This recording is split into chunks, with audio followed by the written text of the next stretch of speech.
Da lunedì di questa settimana il provvedimento è arrivato alla Camera e dovrà poi essere posto ad una programmazione per poi giungere in Aula. Noi abbiamo voluto incontrare il Presidente Brescia proprio per sollecitargli la nostra preoccupazione sul taglio della rappresentanza degli italiani all'estero nel Parlamento italiano, che è già passato al Senato. Ci preoccupa in quanto ci sarebbe un'atomizzazione della rappresentanza. Questo in un momento in cui esponenzialmente la presenza di italiani nel mondo è quasi raddoppiata rispetto al periodo in cui la legge istitutiva appunto sulla presenza del 2000, la legge Tremaglia, è stata varata. E rispetto a questo evidentemente i numeri, nonostante la proposta di riduzione, oggi sono davvero sottostimati. La rappresentanza degli italiani all'estero paragonata alla rappresentanza del paese, delle regioni, dei distretti e delle province è di per sé inferiore dal punto di vista democratico della rappresentanza rispetto a quello che effettivamente spetterebbe per una rappresentanza veritiera. E su questo il Consiglio Generale degli Italiani all'estero ha fatto delle proposte. La proposta è di aggiungere il numero dei rappresentanti, dei parlamentari italiani a quelli che sono gli orientamenti oppure i numeri sui quali si è ragionato al Senato. Questa è una delle proposte. Le nostre proposte 400, 200, sì, noi insistiamo sul mantenimento dei 18. Ovviamente noi non ci contrapponiamo, no, all'idea che la presenza parlamentare dovrà avere una limatura, perché evidentemente è una questione che è già matura nel Paese, in quanto alcuni parlano di una rappresentanza diciamo esagerata, però quando le istituzioni italiane si sono date questi numeri, evidentemente gli italiani erano anche di meno. No? Per cui mettere in discussione questi numeri oggi, nonostante uno sviluppo maggiore del Paese, ci sembra in realtà esagerato. E noi siamo anche del parere che la democrazia in un Paese non va quantificata economicamente. In una democrazia vanno rispettati i diritti ed i diritti di per sé vanno garantiti anche per quei cittadini che non vivono nel territorio. E noi abbiamo 6 milioni di cittadini italiani de facto e italo-discendenti che evidentemente raggiungono per stime 150 milioni sono gli italo-discendenti. Gli italiani iscritti all'AIRE sono 5 milioni e 8, in più c'è almeno un altro milione di italiani, chiamiamoli temporaneamente all'estero, che non si sono ancora iscritti all'AIRE. Oggi l'incontro era preparatorio ad eventuale una o due audizioni. Dunque, dal punto di vista costituzionale, noi riteniamo opportuno che sul numero degli italiani all'estero in Parlamento, già all'epoca, quando è stata introdotta questa modifica costituzionale, cioè ci fu un compromesso al ribasso, in quanto si andava ad intaccare direttamente delle rappresentanze già consolidate che venivano tolte a rappresentanze territoriali che per oltre 45 anni avevano rappresentato il territorio, per cui i 18 parlamentari eletti all'estero sono stati, diciamo, sottratti alla rappresentanza nazionale. E oggi si può pensare che in una proposta di riduzione si possa in ogni modo pensare in maniera distinta tra il numero effettivo dei parlamentari italiani nella cioè in tutto il paese, ed il numero di rappresentanti italiani che vivono all'estero, a condizione che ci sia anche una modifica della legge elettorale della rappresentanza degli italiani all'estero, perché la cosa assurda è dell'ultima legge elettorale del novembre 2017 è che all'improvviso si sono potuti candidare nella circoscrizione estera anche cittadini residenti in Italia che dell'estero probabilmente non hanno mai sentito parlare. C'è una cosa precisissima che esiste già all'interno della Costituzione, ed è la creazione della circoscrizione estero. Quindi questa idea dell'aggiungere i 12 ai 400 e i 6 ai 200, primo, non tocca nessuno, passatemi la parola, scranno, dato che già vengono decurtati i numeri attuali perché passano da 315 a 200 e da 630 a 400. In secondo luogo è il ribadire che la circoscrizione estero rappresenta una parte di Italia che ha un rapporto diverso, come diceva il segretario generale, tra l'elettore e l'eletto. Perché mentre la Costituzione dice chiaramente che il parlamentare agisce senza mandato diretto, ma questo si riferisce al partito e non al territorio, perché in Italia l'eligendo non deve essere residente nel distretto nel quale si presenta per essere eletto. Nella circoscrizione estero, il concetto stesso di circoscrizione estero si basava sul fatto che coloro che dovevano essere eletti dovevano essere residenti da almeno 3 anni all'interno della ripartizione nella quale si presentavano. Quindi c'era il mandato territoriale diretto, e nel nostro caso c'è una cosa in più, c'è la possibilità di esprimere le preferenze. Quindi c'è un mandato diretto dall'elettore all'eletto e c'è un mandato territoriale dal territorio, la comunità che insiste su quel territorio, all'eletto. Ecco perché non diventa incomprensibile o irrealizzabile l'ipotesi di avere i 400 più 12 e i 200 più 6. E comunque nei documenti che noi vi abbiamo distribuito, li avete avuti tutti quanti, sia la nostra lettera aperta che il nostro parere, abbiamo fatto un calcolo, correggimi sui numeri perché il senatore, se tagliassero nella stessa misura anche i nostri rappresentanti, un senatore eletto in Italia rappresenterebbe 300.000 abitanti, che non è questa cosa terribile, uno eletto all'estero rappresenterebbe 1.400.000 persone sparse su territori che sono pari a 40, 50, 60 volte l'Italia. Che tipo di sensibilizzazione, che tipo di state attuando, oltre alla partecipazione alle audizioni? Qual è il clima, insomma, che avete trovato?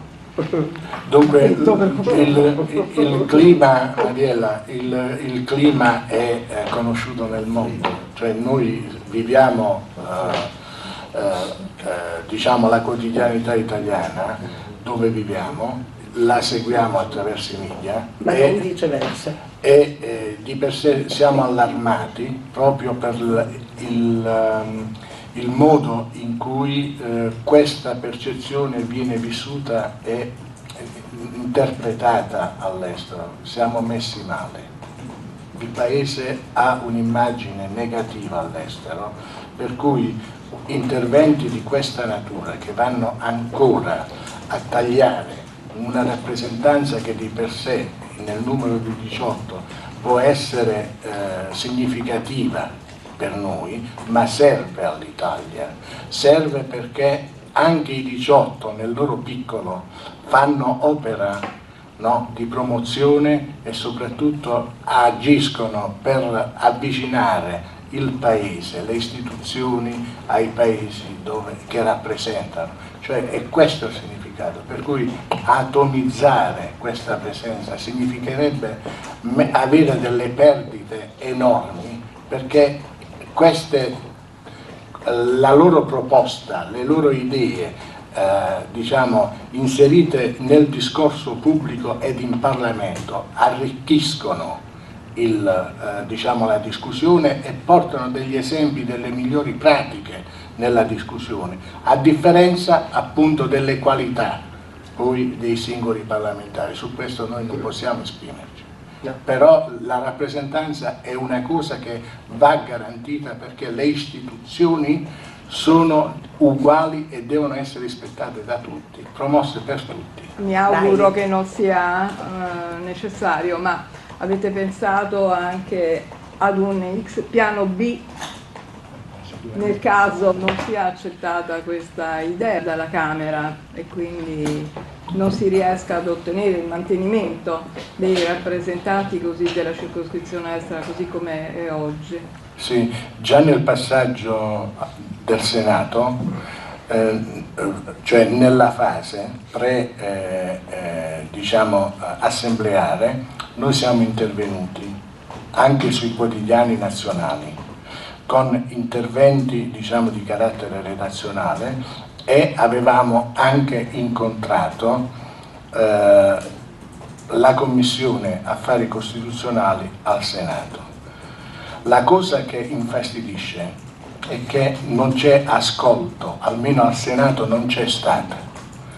Non c'è ascolto, e poi la cosa che umilia, il fatto che umilia, che nel dibattito parlamentare il relatore della legge abbia espresso dei concetti non infantili, ma dei concetti davvero umilianti che rasentano il razzismo. Cioè è un'onda che si sta propagando nel mondo, che viene percepita, e quando la percepiamo anche noi sulla nostra pelle, allora c'è da credere, c'è da domandarsi se il nostro paese oggi è questo qui, perché noi abbiamo un'immagine diversa dell'Italia. E quello che noi potremmo fare, sicuramente coinvolgere la rete dei comites, la rete delle associazioni, la rete delle anime belle, di gente professionisti che rappresentano l'Italia in maniera semplice, professionale ed anche dal punto di vista delle eccellenze, no? E questo è lo sguardo che noi ci attendiamo da parte, no, dei parlamentari, cioè un ragionamento tale che ci porta davvero a valorizzare questa presenza, perché siamo uno dei paesi al mondo che sulla presenza dei propri connazionali all'estero produce PIL, che serve al paese, no, per avanzare e progredire. Se volete dire voi qualcosa su questo? Sì, no, sul punto che stavi dicendo, giusto? Sul punto che stavi dicendo che è umiliante, noi notiamo anche che c'è un'acquisizione anche di queste notizie, fa sì che all'interno dei paesi dove noi siamo stati accolti, tra virgolette, come dire, si rompe il meccanismo di integrazione, perché poi succede che tutto quello che è costruito all'interno delle aree in cui operi o in cui è vissuto, eccetera, viene appunto intaccato da queste cose, da questi detti, da queste posizioni politiche, perché anche nel quotidiano te ne accorgi, no? Che cosa sta succedendo, come mai e perché.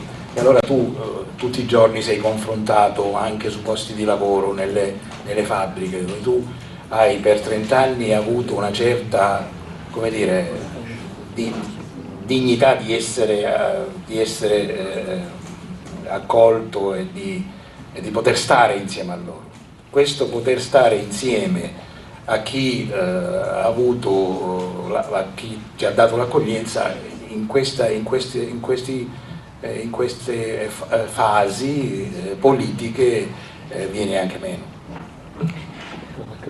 Una delle cose, io sono possibilista di natura e sono ottimista di natura, Stamattina i segnali erano partiti molto freddi, ma a un certo punto abbiamo introdotto appunto il concetto dell'economia e della internazionalizzazione dell'Italia e della italianizzazione dei gusti, perché specialmente, parlo per i miei 4 paesi, sono 4 paesi del G20, 2 dei quali del G7, uno dei quali del G7 è pure uno dei fondamentali paesi, è chiaro. Qui c'è un altro discorso che non viene affrontato e del quale secondo me in Italia non ci si rende conto, perché si continua a generalizzare sulla nuova emigrazione, sui giovani che vanno all'estero, sulla identificazione con assoluta eccellenza in tutti i casi, e questo non è vero, ma non ci si sofferma su una cosa: queste persone che sono uscite dall'Italia avendo dietro le spalle un bagaglio culturale e professionale altissimo,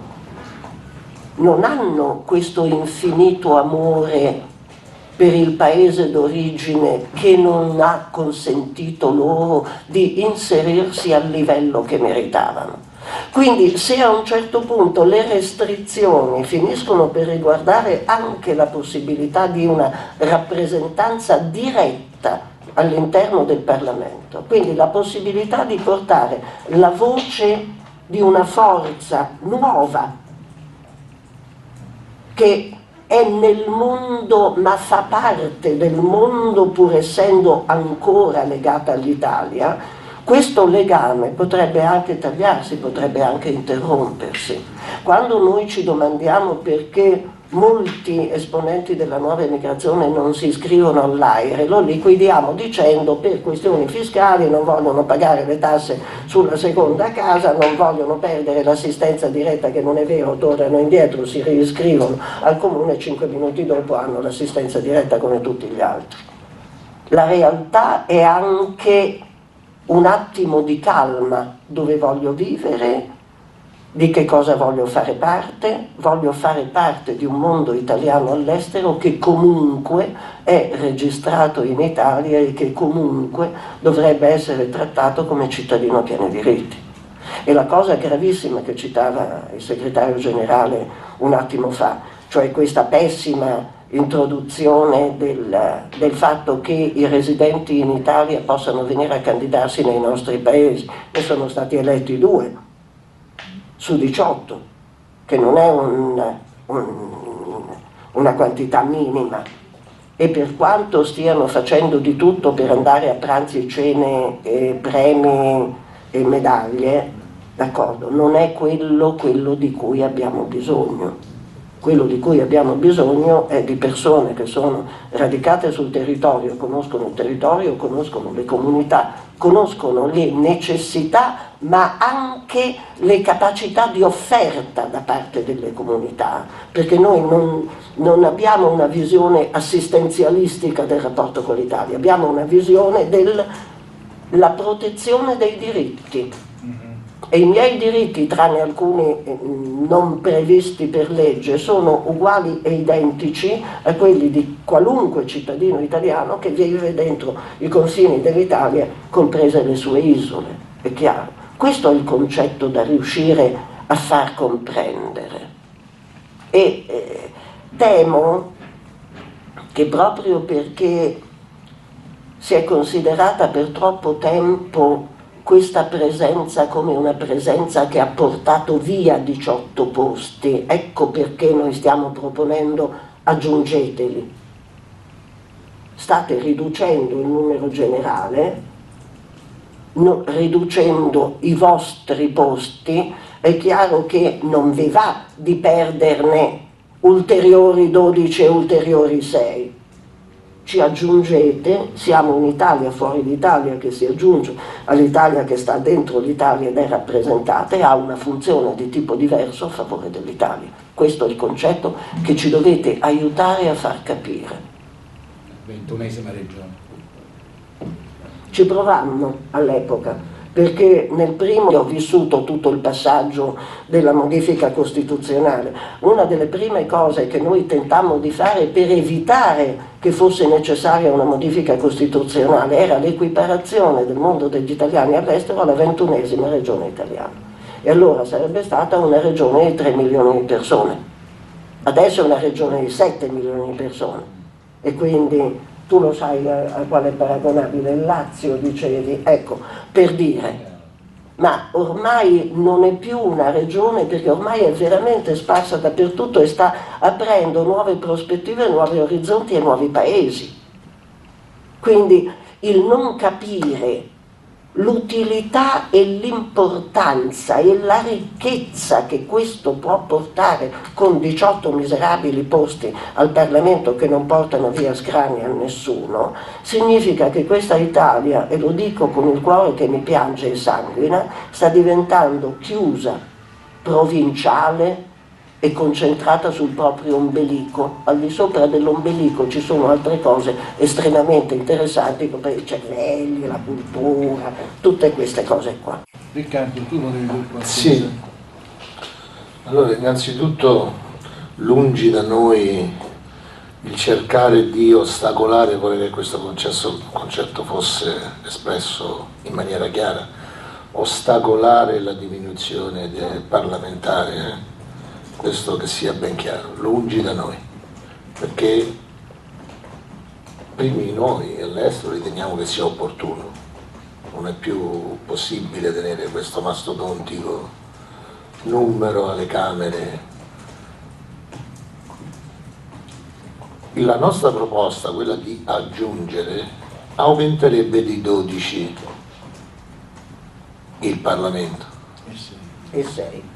No, aumenterebbe di 12, perché nel taglio che loro ci vogliono fare, no, è il 30%, quindi da 630 diventano 400, ma in quelli lì sono incompresi i 12 parlamentari alla Camera, i 6 senatori al Senato, quindi poi finisce a 412. E allora lì noi cadiamo e perdiamo 2 senatori e 4 parlamentari. Come diceva il segretario generale, noi abbiamo giocato a ribasso per ci siamo accontentati, insomma. Si parla tanto di democrazia, rispetto delle minoranze, ci si riempie la bocca con queste parole, no? Però trasversalmente tutti i partiti, centrodestra, centrosinistra, estrema destra, tutti i partiti hanno commesso il peccato originale di dire: noi con 3 milioni e 800 mila all'epoca, 3 milioni e mezzo, ci sarebbe dovuto dare 60-70 parlamentari, ne avevamo chiesti 26, alla fine siamo riusciti ad arrivare a 12,6 e abbiamo accettato il compromesso, pur di essere rappresentati per chiudere il discorso della rappresentanza, perché il discorso della rappresentanza è 4 livelli, no? Abbiamo l'associazionismo, la base, abbiamo i comites, abbiamo il CGIE e di conseguenza abbiamo adesso dal 2006 i parlamentari.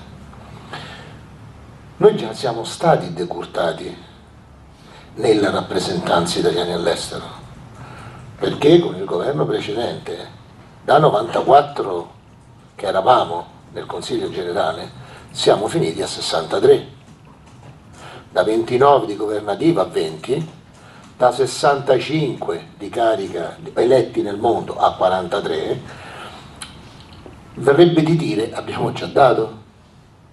Ora, se vogliamo sminuirle queste rappresentanze ad un numero esiguo e metterle in condizioni di non lavorare, dov'è l'utilità e il risparmio? A noi già ci rimane difficile. È cambiato il mondo, l'associazionismo sta soffrendo in maniera spaventosa e io dico, perché è cambiata la mentalità. Oggi si comunica con questo, nessuno è più lontano dall'Italia. Una volta c'erano le nostalgie, la gente si riuniva, avevamo associazioni di paesetti siciliani, calabresi.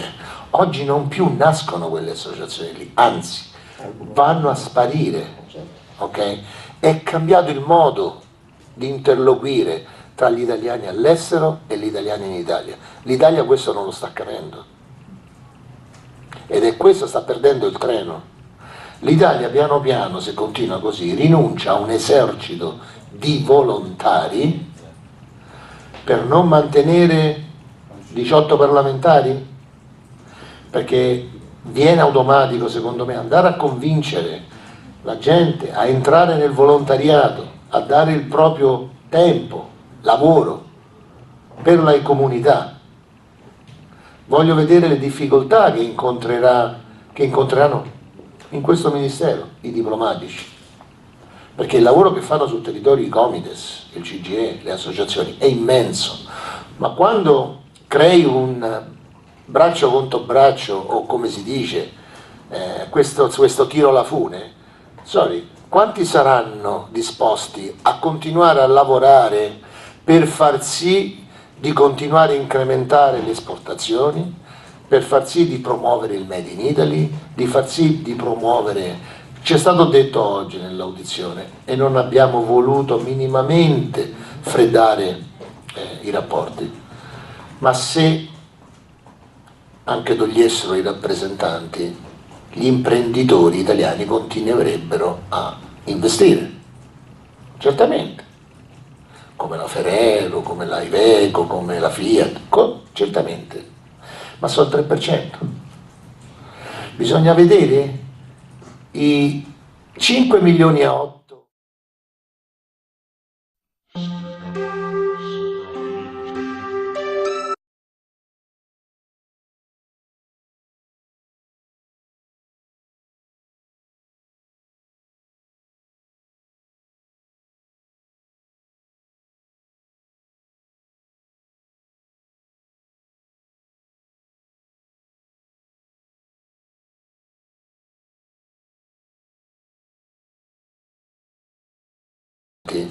Gli imprenditori italiani continuerebbero a investire, certamente, come la Ferrero, come la Iveco, come la Fiat, certamente, ma solo il 3%. Bisogna vedere i 5 milioni a 8